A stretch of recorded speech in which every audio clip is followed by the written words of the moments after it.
welcome to our video. We're discussing current and historical events that inspired the writing of 2034, A Cautionary Tale. Today we're discussing transgenderism versus parental rights. There are many stories that exemplify this divide between parents and children who want to choose a different gender identity. There are stories about children who have been removed because parents wouldn't affirm their identity. This has happened in other countries. We see it happening in our own country, in California, that's doing things to strip parents of their rights, or at least moving towards doing things to strip parents of their rights. And we also see this in custody cases and cases of divorce. There are many stories I have read about children who have a mother who wants the child to transition to a different gender and a father who doesn't. The courts very often side with the parent, which is often the mother, who wants to affirm the child changing to a different gender. But the father has almost no rights, no say in the matter, and can do nothing to stop the child from being put on medications that can be harmful, that are harmful to the child, or even undergoing surgeries that are life-altering. All right, but what it comes down to is this. Parents do not need to affirm their children. Parents are allowed to disagree with their children. If a child says that they want to be a different gender, parents do not have to tell them that they're right. And there's no reason otherwise. There should be no laws against that whatsoever. In fact, it's ridiculous to think that anyone else would have a better authority to say that in a child's life. Why should a school counselor understand what a child's going through more than their own parent? Why should a school teacher, a doctor, a health provider, why should any of these people understand what the child's going through better than their parent? The parent has seen the child develop. The parent has seen the child learn and grow. Parents have the authority to speak truth into their kids' lives, and they should be doing so. Children can't see the future, and children can't understand what they're going to go through next because they've never been there.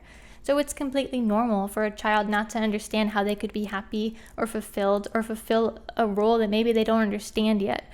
But as adults, as people who care and can see the potential in our children, we need to speak that into their lives and believe in it even when they don't believe it for themselves. This is especially true when it comes to puberty. This is just an awkward stage of life, and it's totally normal if a child's not looking forward to it. But as adults, we've been through it and we understand what happens as a result of it and how you feel and who you become and what it does to progress us into adulthood and into being the people that we're going to become.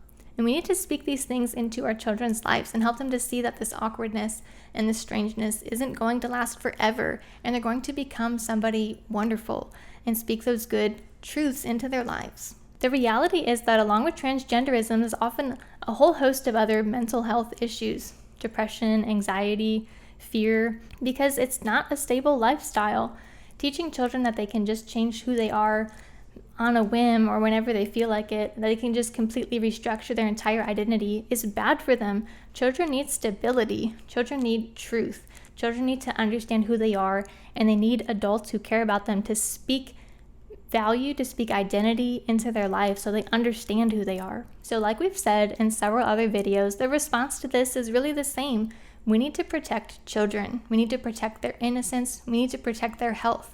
This ideology is devastating and destructive. It's destructive to children mentally, but also physically, because children who really pursue this are damaged. The damage that puberty blockers and hormones and surgery does to children who undertake it is lifelong and is traumatic. And we need to do everything that we can to ensure that children stay healthy and that they know that who they are is already good and they don't need to change themselves. Thanks for watching, and be sure to check out our other content as we dive into what it took to write 2034, A Cautionary Tale.